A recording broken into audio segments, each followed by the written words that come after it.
नमस्कार, मी सारिका सिद्धनाथ किचनमध्ये तुमचं खूप खूप मनापासून स्वागत करते.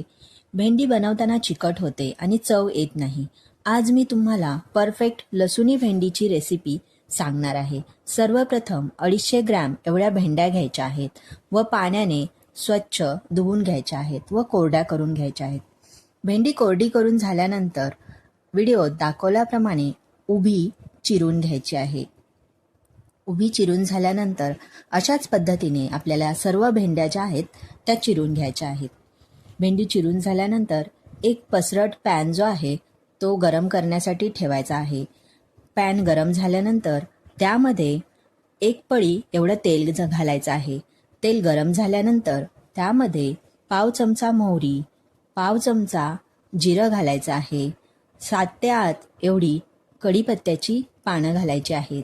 कढीपत्त्याची पानं चांगली भाजल्यानंतर त्यामध्ये 7 ते 8 एवढे उभे चिरलेले लसणाचे काप घालायचे आहेत व 2 ते 3 मिनिटभर आपल्याला परतून घ्यायचे आहेत. परतून झाल्यानंतर पाव चमचा हिंग, पाव चमचा हळद व उभी चिरलेली 250 ग्रॅम एवढी भेंडी घालायची आहे व 2 ते 3 मिनिटं व्यवस्थित अशी सर्व बाजूंनी परतून घ्यायची आहे. व्यवस्थित परतून झाल्यानंतर यावर एक आपल्याला झाकण ठेवायचं आहे. झाकण ठेवून मिनिटभर ही भेंडी जी आहे याला वाफ काढून घ्यायची आहे. वाफ काढून झाल्यानंतर परत एकदा 2 ते 3 मिनिटं ही भेंडी जी आहे ती परतून घ्यायची आहे. म्हणजेच 2 ते 3 मिनिटं आपल्याला भेंडी जी आहे ती भाजून घ्यायची आहे.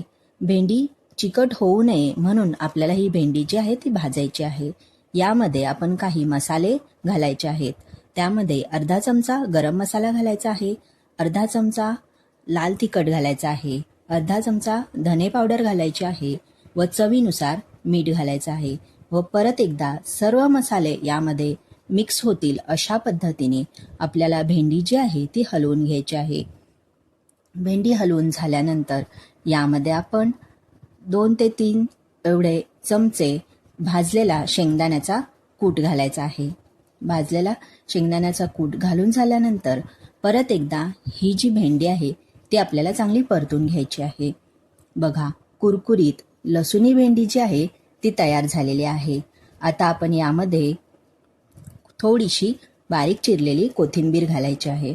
बारीक चिरलेली कोथिंबीर घालून परत एकदा याला मिक्स करून घ्यायचं आहे. तयार झाली लसुणी भेंडी.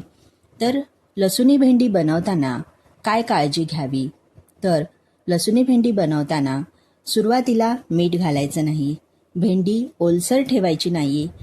पसरट तव्यामध्ये किंवा नॉनस्टिक तव्यामध्ये भेंडी जी आहे ती बनवून घ्यायची आहे आणि लसूण जो आहे तो जास्त भाजायचा नाही. तर अशा पद्धतीने भेंडी जी आहे ती नक्की करून बघा. व्हिडिओ आवडला तर व्हिडिओला एक लाईक नक्की करा. पुन्हा भेटू अशाच एका नवीन रेसिपीसोबत. तोपर्यंत धन्यवाद.